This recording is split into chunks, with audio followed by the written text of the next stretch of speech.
Moj današnji gost je veliko ime. Velika imena nije lako predstaviti. I onda gledate, čitate, slušate. Mladi bi u današnje vreme u žargonu rekli googlate. To sam i ja radila i čini mi se da sam našla najbolju moguću najavu. Koja kaže, visok je 2,07, ali nije zato pucao visoko. Niti je visina odraz njegove veličine. Njegovu veličinu čini njegovo srce. Ono koje ga je nekoliko puta htelo da izda, ali mu on nije dao zato što je veliko. 2018. godine uvršten je među 100 najboljih evropskih košarkaša svih vremena. Jedini je doživeo da mu se peva sad si uzeo trofej Paspalje. Moj današnji gost je divni Žarko Paspalj. Velika mi je čast i čitavog jutra sam onako razmišljala, Bože, čime sam počastvovana da evo sat vremena svog života ću ja pričati sa Žarkom Paspaljem. Živimo u veku punom izazova, ali da krenemo. Upravo si došao iz Atine. Nećemo o politici uopšte. To i jeste cilj negde ove emisije, da zapravo pošaljemo takvu poruku mladima. I sad kad si mi govorio o tim svojim osobinama, svesno ili ne vezao si se za svoje detinjstvo i svoje roditelje. Rođen si u Pljevljima, ali tako? Jeste. Negde sam pročitala u porodici blagih ljudi. Ja mislim da da. Otac je radio u drvnoj industriji, često je bio odsutan, mama se bavila tobom i bratom.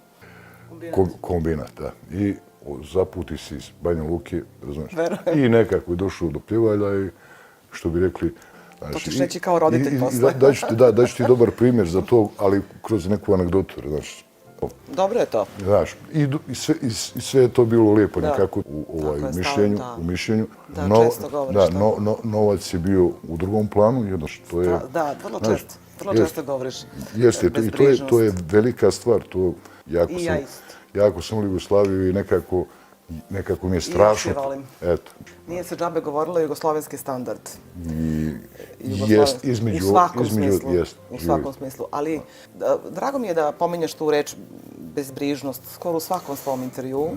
I ovaj stav je potpuno meni prihvatljiv da zapravo si rekao nešto što je mnogo važno, da tada nije postojao animozitet između roditelja i nastavnika.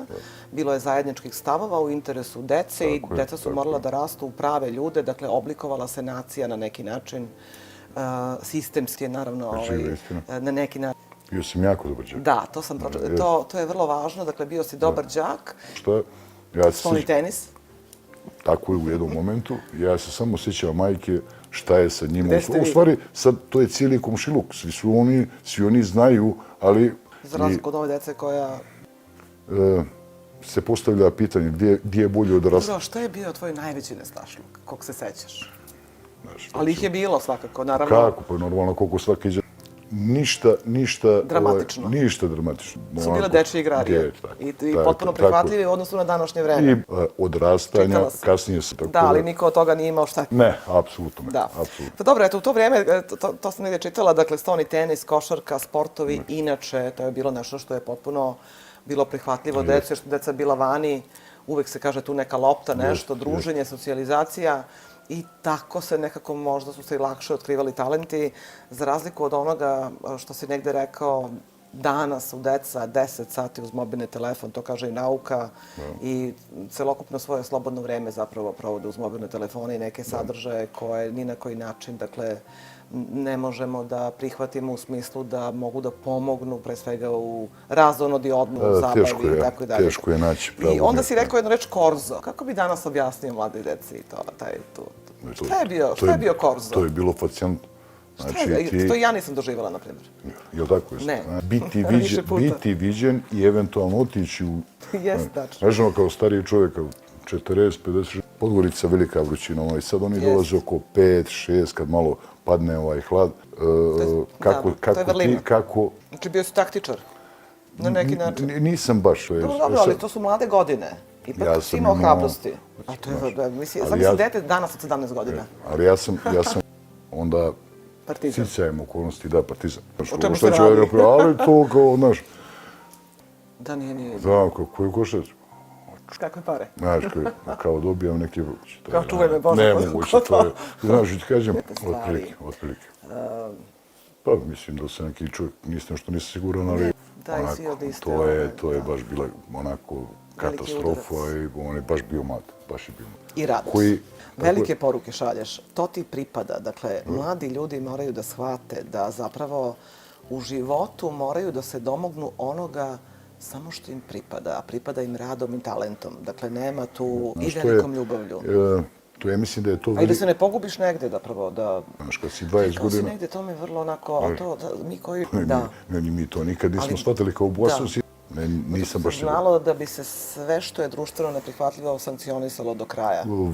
I to vrlo lako, i to je mi je išlo dobro do ruke. Da, i da to više ne možeš da radiš. Da, to više ne smije. Da, to je bilo...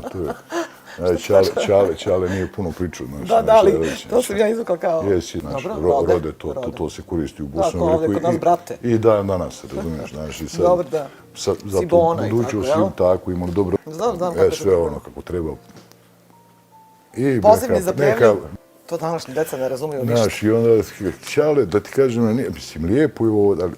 Što zaista nemaš. Tako je, što te ne želi slučajno kući. Predaleko si otišao, mnogo si toga uložio. Tako je, povratak u budućnost. Povratak, da. Ne može se desiti. Povratak u budućnost. Eto, čovjek... To je njegova spoznaja zapravo gde si ti tada u tom trenutku i da zaista te čeka velika karijera. Ja se sjećam... I to je i podsticaj veliki bio. Ajde, preskočit ću pa ćemo se vratiti na sjećam kad sam doživljavao, šta sam doživljavao i ovo ono.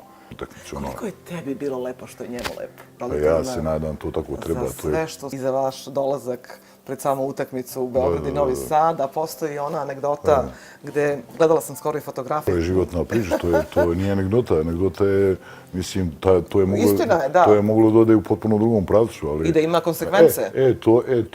To je... Primetio neko da vas nema? Svakako jeste. Znači, nije tako prošlo tek tako lako? Sve u redu, znaš, to je ona auto mi pa. A normalno da bi on bio odgovoran i kriv. Sad ti je već jasno da... Da si nešto pogrešio. Ili se skida, ili bilo šta radi, samo... Kako nisu. Naravno, Dražen je stradao. Te granice nisu zapravo stvorile granice među vašim prijateljstvima. Razlikuje tadašnju, zapravo vašu ekipu koja je ostala i ostaće zapamćena kao preteča svega i današnju košarku? Šta je? Vaspitanje. Vaspitanje. Ja stvarno mislim vaspitanje. Ja stalno to govorim. Vaspitanje je deo odrastanja, to je mnogo važno da kažem. Znaš, tako je. Vaspitanje, način. Da, to smo gledali ovih dana. Čini mi se da smo puno toga rekli o košarci i naravno košarka je bila očigledno stil života. U jednom trenutku je sve to stalo. Zdravstveno stanje je negde naložilo da zapravo moraš da usporiš. Negde si rekao da vam je to malo i genetski zapravo bilo. Uvek mi pomognemo nekim porocima kojih se teško oslobađamo i to je važno da kažemo i mladim ljudima zapravo treba izbjegavati. Naravno, koliko je to u životu moguće. Mjera je čudo. Znaš, ja nemam ništa protiv, razumiješ, i tako da je puna kuća. Znaš, okreni, obrni. Puna je kuća, to je najvažnije. Jeste, i lijepo. Raduješ se. Znaš, tako je, raduješ se.